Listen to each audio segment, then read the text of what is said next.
Hey, we're back, and today I'm going to tie a copper john. This is, and this might still be the most popular fly in the world. I'm not sure what the status is of it at the moment, but um, everybody that's got a fly box has, it seems, got a copper john in it, and with good reason. This fly was developed by a good friend of mine, John Barr, who is, and I will say here publicly, the most innovative fly tyer I've ever met. That guy just comes up with good stuff, one after the other after the other. He is a dear friend of mine, and I am honored to have done a lot of the tying and pictures and so forth in his book, and I'm sort of excited to show you the copper john here that we're about to do. So we're tying this one on a Tiemco 5262, which is a 2 extra long, 2 extra heavy nymph hook. And in this case I've got a 7/64 gold. This is actually a brass bead. I usually tie mine with tungsten, but I have brass beads in my little kit bag here, so I'm going to tie it with a brass bead, which is what the original was tied with. And I'm going to weight this with some 15 thousandths lead wire, so I'm going to take and make about 12 turns. I'm going to hold the short end. 6, 7, 8, 9, 10, 11, 12, about 12 turns of lead. I'll break that off, break off both ends, and then I'll push that lead up into the bead, and you can see that lead will countersink way up into the bead and fill in that void. It also helps to center the bead. The copper john, one of the reasons that it works so well is that it's a really good heavy fly, so adding that lead is important. Now I'm going to come in with some 8/0 uni thread. This is just black 8/0 uni, nothing special here. And I'm going to start this thread behind the lead, and I'm going to build a thread dam. So a thread dam is just that wedge or tapered base of thread from the bare hook up to the diameter of the lead. And you can see I'm sort of working back and forth there to build that taper. So I've got a nice smooth step between the two.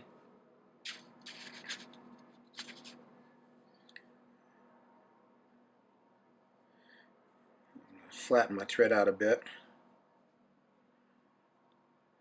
I want to try to keep that taper as smooth as I can, and then I'll come up on top of the lead right up to the bead and back again. I want to fill any of those voids in. Alright, so we want to build this taper nice and smooth all the way back to the bend, and let the thread hang even with the point on the barb there. That'll be a good indicator of where to stop. I'm going to take some brown Goose biots. These are a nice dark brown color, but any shade of brown will work fine. I'm going to take 2 of these. You can see they're curving down as they came off the stem. I'm going to turn my hand over. I'm going to grab my near one and then flip the other one over just by turning my hand. So rather than manipulating those in my fingers, I just turn my hand over. I'm going to set them back to back and even their tips up like so. I'm going to measure those about a half a shank long, maybe just a skosh more than a half shank. I'll butt these in my fingers, and I'm going to set these on either side of the hook bend back here at the bend. Now I've got to measure the length, and right now they're sitting square on the sides of the hook shank. So what I'm going to do to tie these in is I'm going to turn these just a quarter turn toward me. And I'm going to take a turn of thread all the way around, and that turn of thread is you know, for lack of a better term, I'm going to say loose, but it's not slack. So you can see that those biots are sort of still off center. Now I want you to watch as I just tighten the thread here. I'm just going to tighten the thread, just pull on it. And you can see those biots will roll to top dead center on the hook. If you want to square things up, you can always move these butt ends. I'm about right where I want to be. Once I'm there, I'm going to travel forward only over those butts. And I usually go over them up to about where the lead started, maybe just a turn or two on top. And then I'll cut those butt ends out. So we've got 2 nicely split biots up on top of the hook. Now I'm going to take a piece of brassy sized wire, and the color is up to you. I'm going to tie a red one because they're pretty and I like red. and it works well. I like to keep my spools of wire as loosely coiled as I can. This is just a pro tip for you beginners out there. If you keep it loosely coiled like that, it'll make it a challenge to find the end every time that you pick up the spool of wire, which is really what fly tying is all about, is challenging yourself. So I like to fish that end out of there, make it take as long as possible. Every little bit of frustration that you can add is always a helpful thing. So I've cut off a piece of that wire. Actually, I didn't cut it. I'm going to break it. I never cut wire with my scissors. And I'm going to tie this piece of wire in along my near side. Catch it with a few turns here. And I'm going to wrap back over it, keeping it right along the side of the hook, all the way back over that taper. Nice smooth wraps all the way back to the base of the tail. Once I get there, I'm going to come forward again. Now, these wraps that I'm making at the bend of the hook are about as tight as I can pull on the thread. That'll keep the wire from crawling underneath those thread wraps and disrupting the underbody. As I come forward, you can see I'm being very diligent about keeping that underbody smooth. That's going to be important also in order to keep those wraps butted together nice and neat. So now I'm going to take my wire and I'm going to begin to wrap it. So I'm going to come straight up and straight down. You can see when I come down on the far side of the hook, I run into the hook point. Here's one of the biggest tricks for keeping a tightly wrapped, tightly spaced wire body. When I run into that hook point, I'm going to come around it. Easy enough. This is the catch that nobody does. Make sure you come all the way back and come up with your next turn. Place that right in front of the first turn. Come around the hook point, back again. And this is the same trick that I'd use on a brassy or a jujube or a jujubatus for that matter. Anytime you're trying to butt wraps together, you've got to be careful that you come around the hook point and back again. Now you can also see as I'm making these wraps how this wire is at an angle tilted toward the bend of the hook. That lets the previous wrap act as a guide for the next wrap, and once I'm past the hook point, I can just smoothly wrap that wire forward just up onto the back of the lead. And I'll bring it to the top and tie it off with a few tight turns of thread. Now this heavier wire, like I say, I don't cut it with my scissors, so what I'm going to do is helicopter it. So I'll grab it close and just spin it around in a circle and it'll break off. Alright, now I'm going to take just a single strand of pearl Flashabou and I'm going to overlap my thread just up onto the high point at that taper at the front of the wire body and catch that tinsel and anchor it down right on top with a few turns, so it's right on top of the hook. And you can see I haven't bothered to cover that stub yet. I have plenty of chance to do that. I'm not going to make any unnecessary thread wraps. Now I'm going to take a strip of black Thinskin.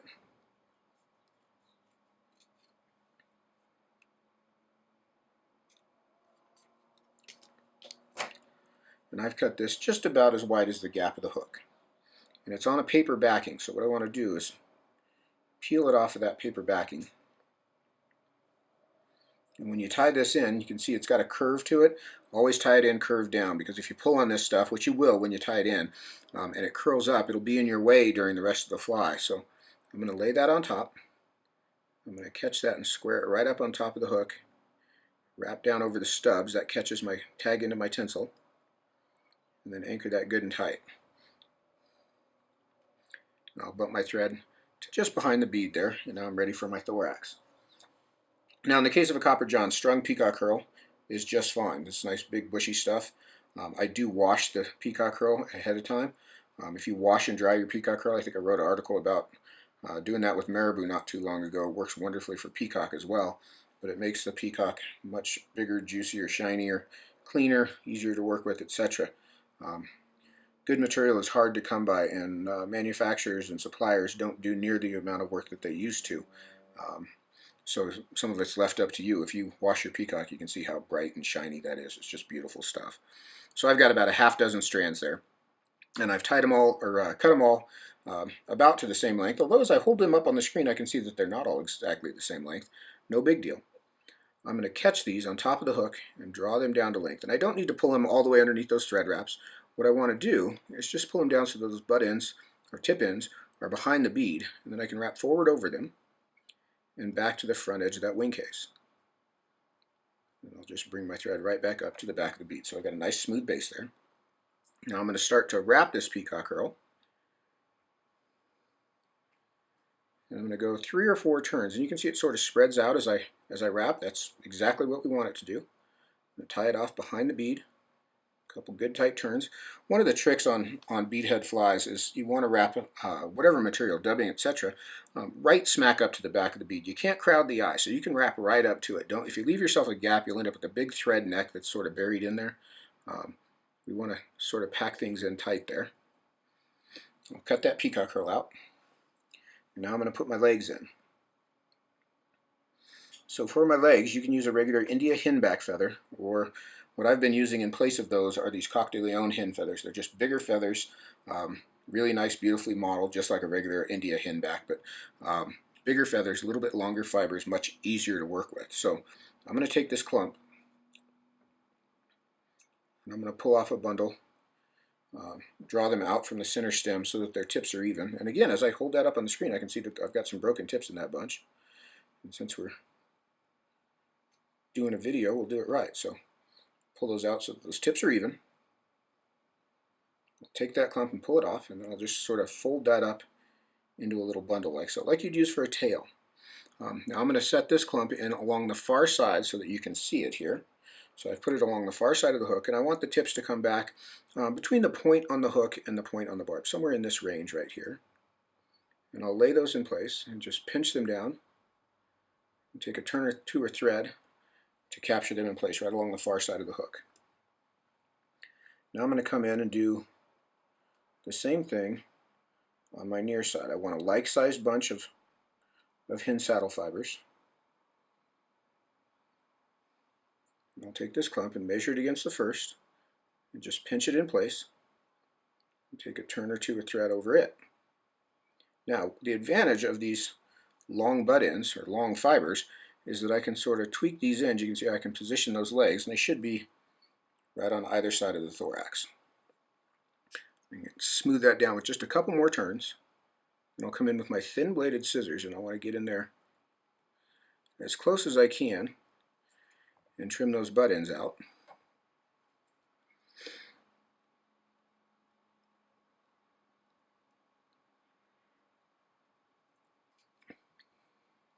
Like so. Now I'm going to pull my Thinskin up over the top, and as I do this, I'm going to give it a little bit of a stretch. I'll turn that just a bit so you can see it. Give it just a bit of a stretch, and then I'm going to bring my thread up and over, and you can see I didn't pull on it yet. I'm going to tighten the thread toward me, and you can see how that'll sort of cup the Thinskin around the hook. You can see as I've pulled on that piece, the curve in that Thinskin is now something to contend with. So I'm going to sneak another turn in there. I'll get that out of your way. When you jam your scissors in there to move that, try not to hit your thread like that. I've got room to save that, so it's not as big a deal as it seems. Get one more turn in there. Now I'm going to take my flash right square over the middle of the Thinskin wing case and catch it with a couple of turns. Now I'll fold it back and catch it with one more. And now I'm going to trim my Thinskin out. So again, I'm going to use my thin-bladed scissors. I'm going to pull tight on this Thinskin. I'll make sort of an upward cut on one side and a downward cut on the other, so that I don't have a big stub of that Thinskin sticking over the top of the bead. And just smooth that off with a few turns of thread. Then I can come in and whip finish. I want a nice smooth thread head there behind the bead. Trim my thread out. Then I can lift my flash up and trim it out as well. So we're done with the tie-in part of the copper john. We're going to add a little bit of resin. Now, the original fly, this fly predates any of the UV resins that we're using these days. So it used 5-minute epoxy. Actually, John used 30-minute epoxy. I'm going to use Solarez thick is what I'm using here. This UV resin is no joke about it, man. This is the best stuff I've found. I don't have one single complaint about this stuff. I'm going to take a little gob of this, put it on a short dubbing needle, like so. I'm going to sweep my legs down, and I'm going to drop this right on top. And you can see I kind of use the needle to bounce up and down to distribute the resin, and I'll bring it just down onto the front of the wire and well up onto the thread head right on the back of the bead. And then I want to work it sort of back and forth, sort of building up that wing case a bit. So we've got a nice bulbous shell across the top.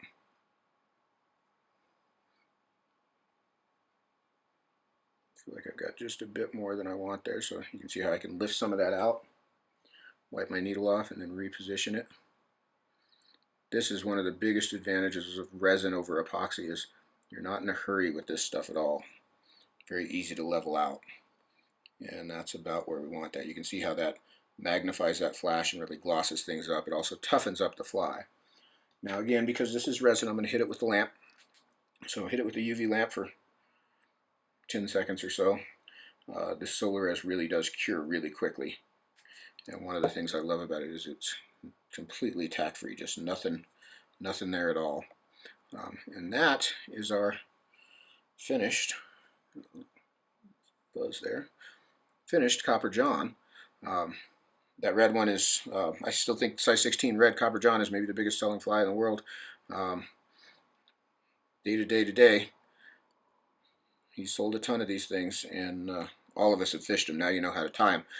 Thanks for watching. If you have questions, keep them to yourselves. I like it quiet when I tie. You know where to find us. Thanks for coming. See you. Take care.